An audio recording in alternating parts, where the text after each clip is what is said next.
and this is the last video for the units and measurements chapter of class 7 physics. So let's start. Okay, first point is here to cover accuracy, precision of instrument and errors in measurement.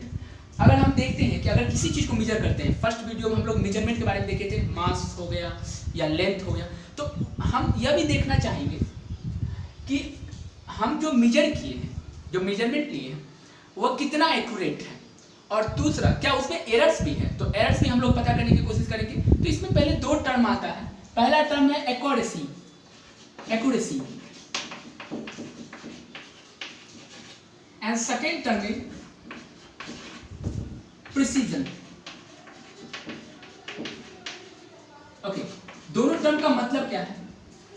Accuracy कहने का मतलब है कि किसी भी अगर physical quantity को हम मेजर करते हैं तो उससे ट्रू वैल्यू के कितना क्लोज जा सकते हैं।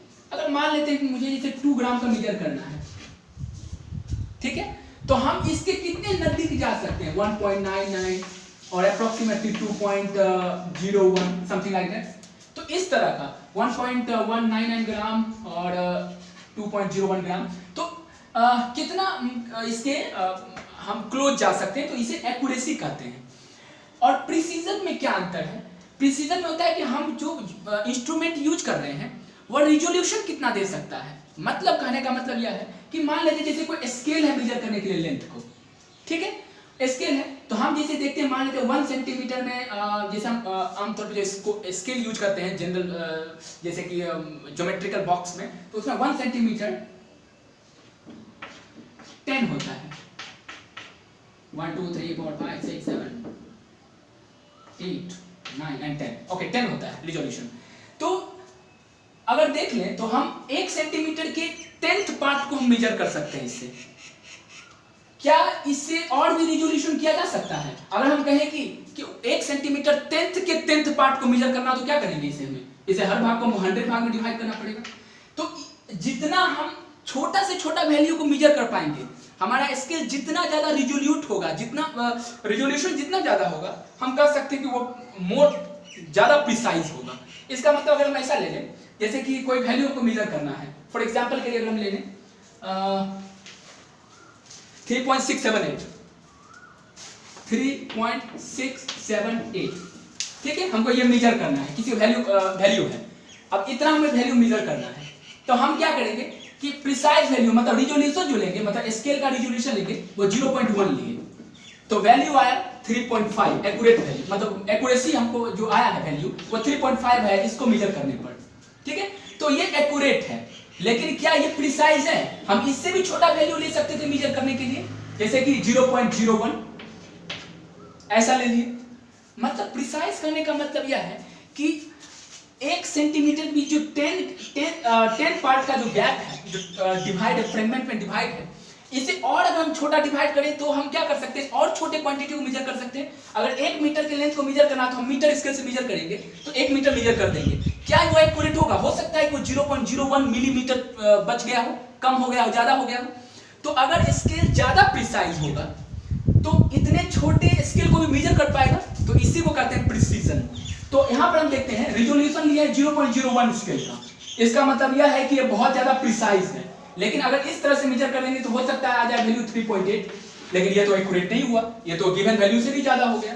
तो इससे हम कहते हैं एक्यूरेसी एंड प्रिसीजन, है ना। एक्यूरेसी हम कह सकते हैं कि किसी मेजरमेंट को हम कितना क्लोजली मेजर कर सकते हैं, और प्रिसीजन करने का मतलब है कि हम रिजोल्यूशन क्या लेते हैं, है ना। जैसे 10 पार्ट में डिवाइड है, तो हम इसको और छोटा पार्ट में डिवाइड करेंगे तो और ज्यादा एक्यूरेट हम क्या कर सकते हैं, इसे मेजर कर सकते हैं। अब एरर्स में आते हैं, तो अब हम जानते हैं किसी भी तरह का अगर हम एक्सपेरिमेंट मेजरमेंट करें, किसी भी तरह, किसी फिजिकल क्वांटिटी का, भले बहुत छोटा एरर हो, लेकिन एरर जरूर होता है। वो किसी भी तरह का एरर हो सकता है पर्सनल एरर हो, मुझे ही हो सकता है हमें कि मेजर करना ना आ रहा हो, या इंस्ट्रूमेंटल प्रॉब्लम हो, या फिर बोल सकते हैं कि जो टेक्निक्स हम यूज कर रहे हैं वो गलत हो, है ना। तो इस तरह से भी एरर्स को क्या किया गया, मेजर किया गया। तो एरर्स के बारे में देखते हैं नेक्स्ट पॉइंट। ओके, नेक्स्ट जो टर्म है वो है एरर्स। है ना। Errors is the uncertainty in the measurement of physical quantity. किसी भी फिजिकल क्वांटिटी को मेजर करते समय जो अनसर्टेन वैल्यू आता है, वो वैल्यू ज्यादा भी हो सकता है सर्टेन वैल्यू से और कम भी हो सकता है, लेस भी हो सकता है, तो उसे हम एरर्स कहते हैं। एरर भी दो तरह का होता है, सिस्टमैटिक और रैंडम एरर।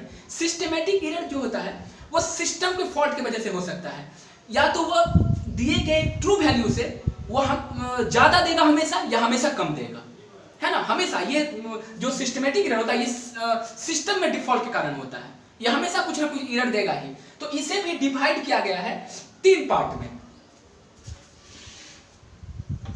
इसे भी डिवाइड किया गया है 3 पार्ट में। पहला जो है वह instrumental error, instrumental error. Second one is technical error.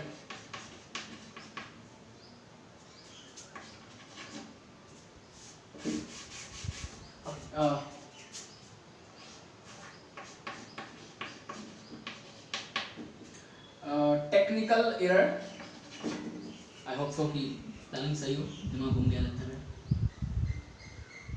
Okay, technical error.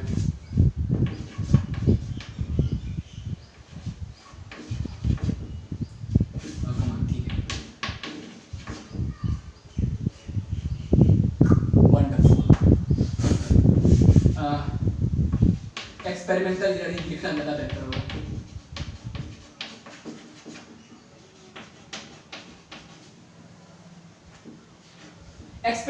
experimental error, and third one is personal error।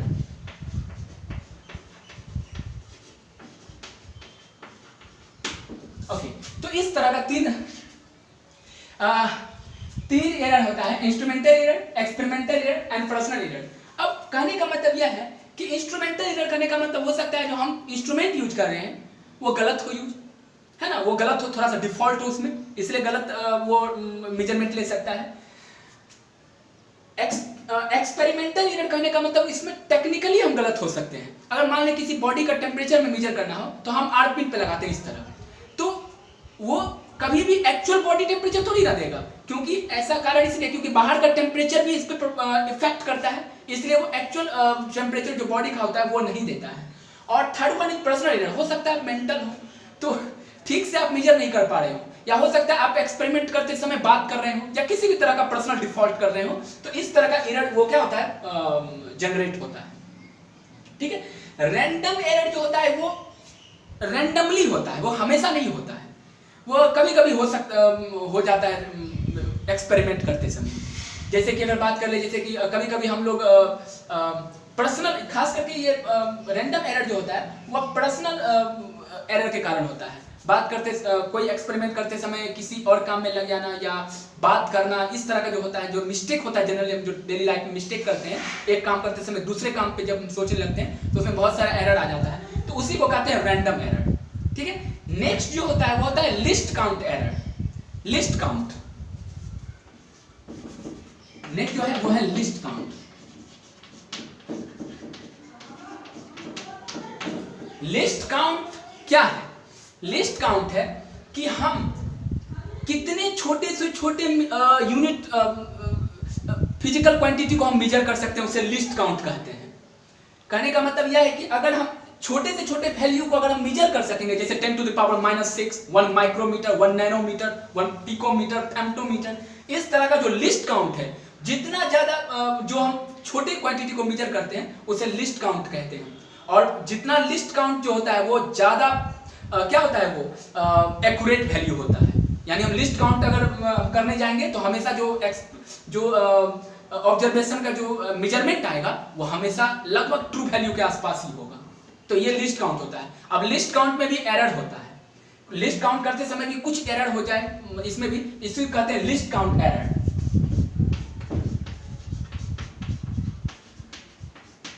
List count error, ऐसे टेक्निक की स्पेलिंग CHNIQUE होता है। ठीक है, तो फॉरगेट अबाउट दैट। ओके, तो लिस्ट काउंट एरर इसे कहते हैं। अगर लिस्ट काउंट मेजर करते समय भी अगर थोड़ी सी एरर आ जाए तो उसे लिस्ट काउंट एरर कहते हैं। हाँ, सही बात है। ओके, तो नेक्स्ट आप देखेंगे कि हम लोग कैलकुलेट कैसे करेंगे एरर को? अगर भाई एरर है तो इस पता चल गया कितने तरह का सिस्टमैटिक एरर है और रैंडम एरर है, एरर कैसे प्रोड्यूस होता है ये तो हम समझ गए। लेकिन यह जानना जरूरी है कि हम कोई भी अगर एक्सपेरिमेंट कोई भी ऑब्जर्वेशन दिया हो और उसे कहे कि तुम एरर निकाल के दिखाओ इसमें, है ना, एरर निकालने दिया हो मैथमेटिकली, तो इसे हम कैसे निकालेंगे वो देखेंगे नेक्स्ट। नो ओके, नेक्स्ट देखेंगे एरर को कैसे हम कैलकुलेट कर सकते हैं। किसी भी तरह के फिजिकल क्वांटिटी को मेजर करेंगे उसमें क्या एरर आता है उसे हम मैथमेटिकली कैलकुलेट करना सीखेंगे। तो तीन तरह का एरर जो होता है, एब्सोल्यूट एरर, रिलेटिव एरर और परसेंटेज एरर हम निकालते हैं। जो सपोज करते हैं कि किसी चीज का किसी फिजिकल क्वांटिटी का मेजर किए तो इस तरह का एक्सपेरिमेंटल वैल्यू आया, जैसे A1, A2, A3, इस तरह का AN, इस तरह का बहुत सारा एक्सपेरिमेंटल वैल्यू आया, ठीक है। और तो हम इसका कैसे इस ऑब्जर्वेशन का इस एक्सपेरिमेंटल वैल्यूज का हम लोग कैसे एब्सोल्यूट, इस तरह के मेजरमेंट का हम कैसे एब्सोल्यूट एरर, रिलेटिव एरर और परसेंटेज एरर निकालेंगे। तो सबसे पहले भाई जानना जरूरी है कि कैसे निकालेंगे। तो सबसे पहले होता है, एक होता है अरिथमेटिक मीन, अरिथमेटिक मीन या सिंपली एवरेज भी कहते हैं, जिसे छोटा क्लास में ये सिखाया जाता है निकालना। तो सबसे पहली बात क्या करेंगे, जो भी ऑब्जर्वेशंस है, मेजरमेंट्स है, उसका हम क्या करेंगे, अरिथमेटिक मीन निकालेंगे। तो अरिथमेटिक मीन निकालते हैं जरा पहले। ओके, तो मीन निकालते हैं पहले, जिसको अरिथमेटिक मीन को हम ट्रू वैल्यू भी कहते हैं। ट्रू वैल्यू मतलब भाई अरिथमेटिक मीन निकालने के बाद जो वैल्यू आएगा वो पूरे मेजरमेंट का एक ट्रू वैल्यू होगा, जिसे हम कंसीडर करेंगे, जिसे हम लिख सकते हैं हाँ ये लगभग एक्यूरेट वैल्यू देगा मेजरमेंट्स का, एक सर्टेन वैल्यू, है ना। और ये एक ही फिजिकल क्वांटिटी का इतना सारा ऑब्जर्वेशन है ना। तो इस तरह से हम वैल्यू कैलकुलेट करते हैं। ओके, आप देखते हैं कि अरिथमेटिक मीन निकालेंगे तो इसे डिनोट करते हैं ए मीन से, मतलब अरिथमेटिक मीन, ए मीन कैसे निकालेंगे इसे, A1 plus A2 plus A3 बढ़ते हुए प्लस क्या हो जाएगा AN, अब बाय क्या n, ऐसे ही निकालते हैं ना हम किसी वैल्यू को, अरिथमेटिक एवरेज को, sum of all the observation by number of observation से क्या करते हैं हम डिवाइड कर देते हैं, तो हमें क्या होता है अरिथमेटिक मीन निकल जाता है। अब हम आते हैं एब्सोल्यूट एरर। एब्सोल्यूट एरर इसी से निकलता है, इसलिए ये जानना जरूरी था, और इसे हम जानते हैं कि ट्रू वैल्यू होता है। तो absolute error is the difference between the actual value minus arithmetic mean, ये होता है एब्सोल्यूट एरर। मतलब एब्सोल्यूट एरर हम कह सकते हैं कि arithmetic mean A1 minus arithmetic mean, A2 minus arithmetic mean, मतलब जितना भी ऑब्जर्वेशन है उससे अरिथमेटिक मीन हम क्या करेंगे, सब्ट्रैक्ट कर लेंगे, तो यह हर एक का अपना एक एब्सोल्यूट क्या होगा, एरर निकलता जाएगा, है ना। इसे डिनोट हम करते हैं del A modulus of del A। कहने का मतलब यहां पर एब्सोल्यूट एरर हर एक ऑब्जर्वेशन का निगेटिव भी आ सकता है, लेकिन बात हम एब्सोल्यूट की करते हैं, तो हमेशा जो वैल्यू लेंगे वो एब्सोल्यूट लेंगे। एब्सोल्यूट आप समझते हैं, एब्सोल्यूट वैल्यू कहते किसको है। मान लेते हैं किसी जगह का टेम्परेचर -5 डिग्री सेल्सियस है, ठीक है, -5 डिग्री सेल्सियस है, इस तरह का, है ना। अब कहेगा भाई एब्सोल्यूट टेम्परेचर बताओ। एब्सोल्यूट टेम्परेचर कहने का मतलब यह है, ये मॉड्यूलस जो है ना, मॉड का साइन है, ये शो करता है एब्सोल्यूट वैल्यू। तो एब्सोल्यूट वैल्यू होगा कि भाई भले ही माइनस हो या माइनस करने का मतलब बिलो 0 डिग्री सेल्सियस, प्लस होता तो अबव 0 डिग्री सेल्सियस, लेकिन वो मैटर नहीं करता है। मैटर करता है कि टेम्परेचर की का वैल्यू क्या है, वो है 5 डिग्री सेल्सियस, डजंट मैटर कि वो माइनस है कि प्लस है, तो इसी को कहते हैं एब्सोल्यूट वैल्यू। और एब्सोल्यूट वैल्यू हमेशा पॉजिटिव में होता है, तो ये होगा एब्सोल्यूट वैल्यू। तो इस तरह से तो हम ये क्या वैल्यू क्या, इसको क्या कहते हैं, एब्सोल्यूट एरर हर एक्सपेरिमेंट का, ठीक है। अब आगे आते हैं, अब एक आगे होता है मीन एब्सोल्यूट एरर। अब मीन एब्सोल्यूट एरर से नाम से ही पता चलता है, एक मिनट नेक्स्ट पॉइंट थोड़ा इसे इरेज करते हैं फिर बताते हैं, ठीक है। ये आगे बताएंगे इसे। एक होता है मीन एब्सोल्यूट एरर,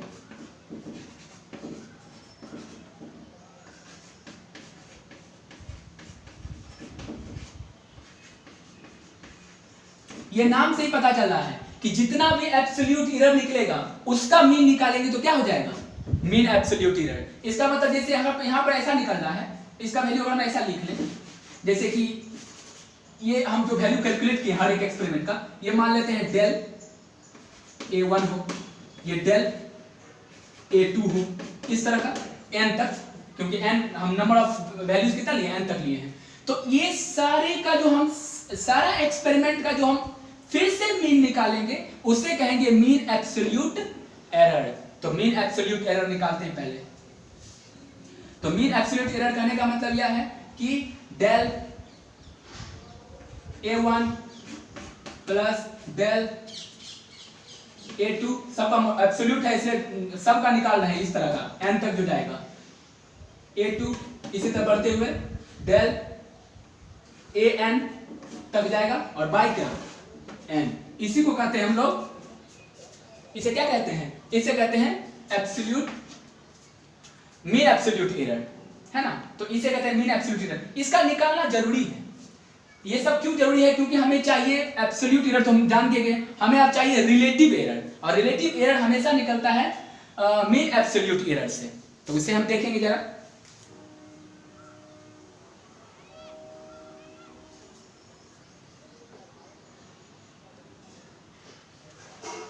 ओके, तो सबसे पहली बात हम क्या किए, मीन निकाल लिए और मीन एब्सोल्यूट एरर अब निकालते हैं। तो इसे हम डिनोट करते हैं डेल ए मीन से,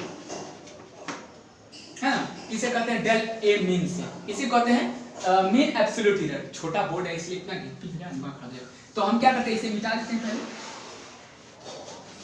ठीक है। ये अरिथमेटिक मीन हमको मिल ही गया है और ये मीन एब्सोल्यूट एरर निकल गया है। तो अब हम नेक्स्ट जो होता है वो होता है रिलेटिव एरर। तो रिलेटिव एरर जो होता है वो रेशियो होता है mean absolute error to the mean. इसका मतलब हम relative error is equal to लिख सकते हैं del A mean by A mean. इसे कहते हैं हम रिलेटिव एरर, इसे कहते हैं रिलेटिव एरर, है ना। तो हमें कैसे निकालना उससे एक एग्जांपल देकर भी बताएंगे तो आसानी से समझ आने लगेगा। तो relative error is the ratio of absolute mean absolute error bye arithmetic mean of the given observation. और अगर इसे कहे परसेंटेज में चेंज करने के लिए, तो 5 क्लास से पढ़ते आ रहे हैं परसेंटेज में कैसे चेंज करते हैं। तो रिलेटिव एरर को ही परसेंटेज में चेंज करना कहलाता है परसेंटेज एरर। इसे क्या कहेंगे, सिंपल हम 100 से क्या करेंगे, मल्टीप्लाई कर देंगे, बस ये हो जाएगा percentage error.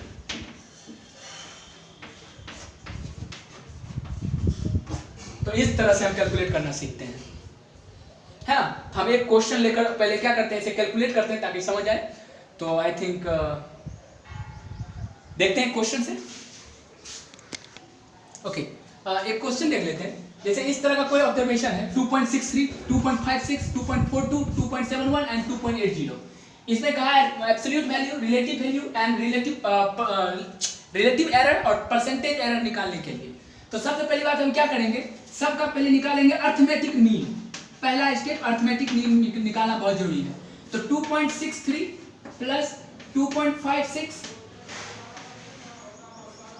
Plus 2.42 plus 2.71 plus 2.80 and A1 2 3 4 and 5 term है, इसे 5 से क्या करेंगे, डिवाइड करेंगे। तो इसकी वैल्यू जो आएगी वो आएगा क्या वैल्यू आएगा 2.62, ये वैल्यू आएगा, ठीक है। तो ये अरिथमेटिक मीन हो गया। अब कह रहा है हमें क्या निकालने के लिए, एब्सोल्यूट एरर। तो चलो एब्सोल्यूट एरर पहले निकालते हैं।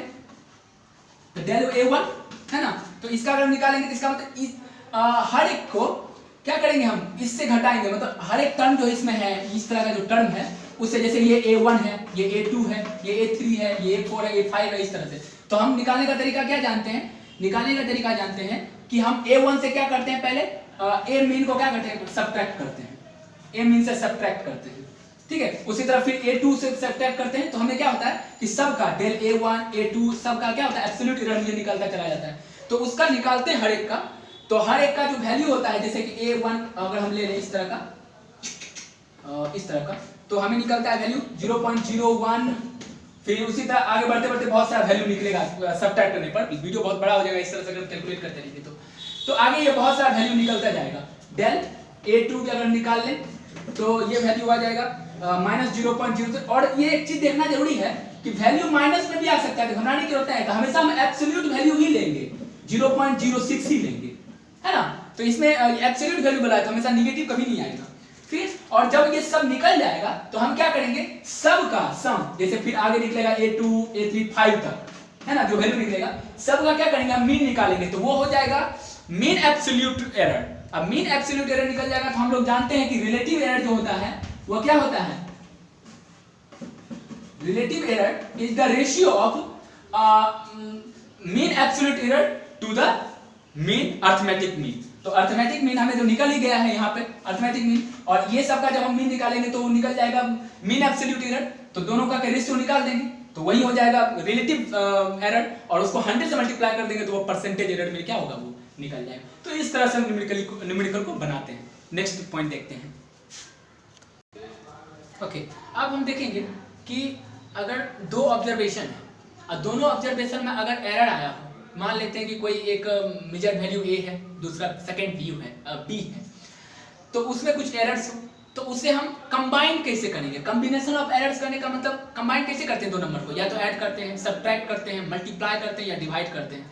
तो एरर्स का भी हम मल्टीप्लिकेशन, डिफरेंस, सम और प्रोडक्ट देखेंगे, है ना। तो सॉरी डिवीजन, क्वेश्चन से करते हैं, वो सब देखेंगे। तो कैसे करते हैं, चलो कंसीडर कर लेते हैं कि कोई दो एक्सपेरिमेंटल वैल्यू है A, second one is B। तो हो सकता है उसमें कुछ एरर्स हो, कुछ एरर होगा तो हो सकता है कि प्लस माइनस डेल A, समझाते हैं प्लस माइनस, और plus minus del B। Del B करने का मतलब होता है चेंज इन स्मॉल वैल्यू, मतलब स्मॉल वैल्यू। प्लस माइनस करने का मतलब हो सकता है कि जो मेजर किए का वैल्यू वो हो सकता है क्या कि वो A से थोड़ा सा ज्यादा भी हो गया हो, A से थोड़ा कम भी हो गया हो, या उसी तरह ये थोड़ा ज्यादा थोड़ा कम, प्लस माइनस यही शो कर रहा है। मान लेते हैं कि ये दोनों कंबाइन करते हैं तो Z equal to A plus B होता है, ठीक है, ठीक है। ये कंबाइन कर रहे हैं तो Z कोई वैल्यू आ रहा है, तो सम करने के बाद हम कंसीडर कर लेते हैं कि Z में भी कुछ एरर है जिसको डेल Z से डिनोट करेंगे।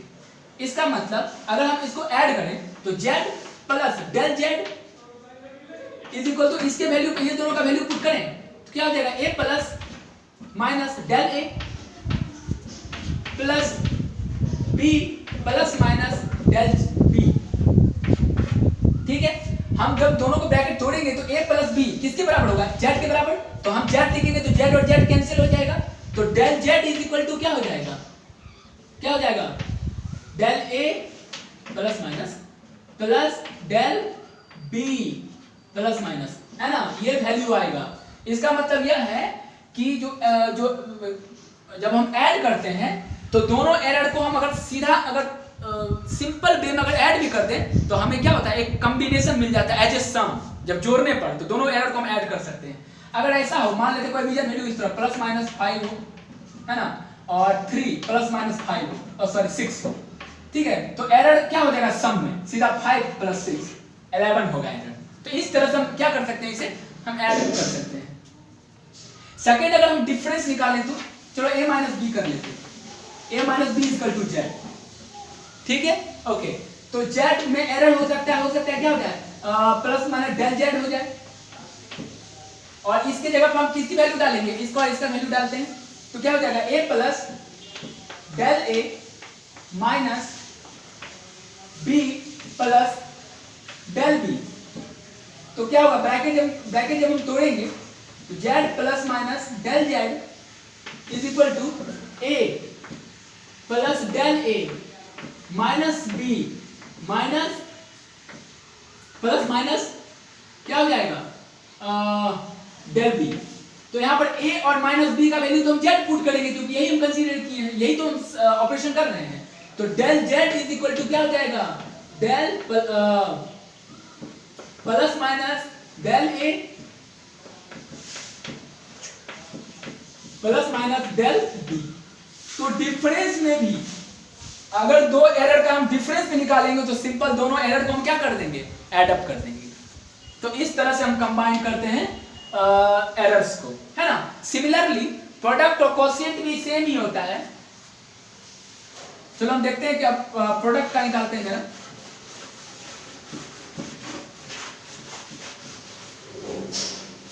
ठीक है, प्रोडक्ट का देखते हैं पहले। सिमिलरली अगर आपको कंबाइन करना हो मल्टीप्लाई और कोशिएंट के फॉर्म में, तो हम क्या करेंगे, एरर बाय ट्रू वैल्यू, दोनों का हम क्या करेंगे, अगर डिवाइड करके अगर सम कर देंगे तो वो क्या होगा कि combination of errors of A product और क्वेश्चन के फॉर्म में आ जाएगा। जैसे डेल जेड, अगर कोई एरर हो जेड में, मतलब एब्सोल्यूट एरर जेड के कॉम्बिनेशन में, ठीक है, तो डेल जेड बाय जेड, और इसके ए में पर्सनल, मतलब ये जो पार्टिकुलर ए जो एक्सपेरिमेंट था उसमें क्या एरर आया है तो उसको डिवाइड करेंगे, और फिर डेल बी बाय बी करेंगे, तो उस दोनों को जो सम कर देंगे तो यही होगा absolute error of A product और क्वोशिएंट। तो ये सिंपल है, आप प्रैक्टिस करके भी इसको वैल्यू ला सकते हैं, वीडियो बहुत लंबा हो जाएगा इसलिए। ठीक है, आगे बढ़ते हैं। दो चीज बताना, सिग्निफिकेंट फिगर और डायमेंशनल एनालिसिस। बात करते हैं सिग्निफिकेंट फिगर के बारे में। तो सिग्निफिकेंट फिगर, हम कोई भी फिजिकल क्वांटिटी को अगर मेजर करते हैं तो उसे हमें एक्सप्रेस करना होता है न्यूमेरिकली।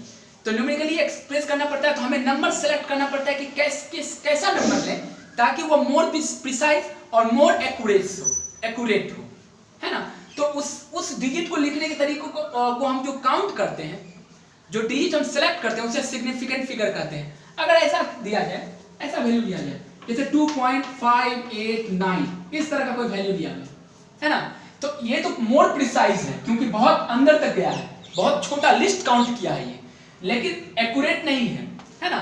तो इसे एक्यूरेट करने के लिए हम राउंडिंग ऑफ करते हैं, तो हम इसको लिख सकते हैं 6 लिख सकते हैं, तो ये एब्सोल्यूट है, सॉरी ये मोर एक्यूरेट है ना। 2.6 ये 2 ही सिग्निफिकेंट डिजिट है ना, और ये मोर प्रिसाइज है लेकिन लेस एक्यूरेट है, ये मोर एक्यूरेट है बट लेस प्रिसाइज है। तो इस तरह से हम सिग्निफिकेंट फिगर को क्या करते हैं, कहते हैं इस तरह के नंबर को। तो सिग्निफिकेंट फिगर को हम कैसे काउंट कर सकते हैं, इसके लिए बहुत रूल्स दिया गया है, वो एनसीईआरटी केमिस्ट्री बुक्स में भी है, फर्स्ट चैप्टर में। तो इस तरह का ये रूल है, इसे आप याद कर लें तो काउंट सिग्निफिकेंट फिगर को काउंट करने में बहुत आसानी होगा, कन्वीनियंस होगा।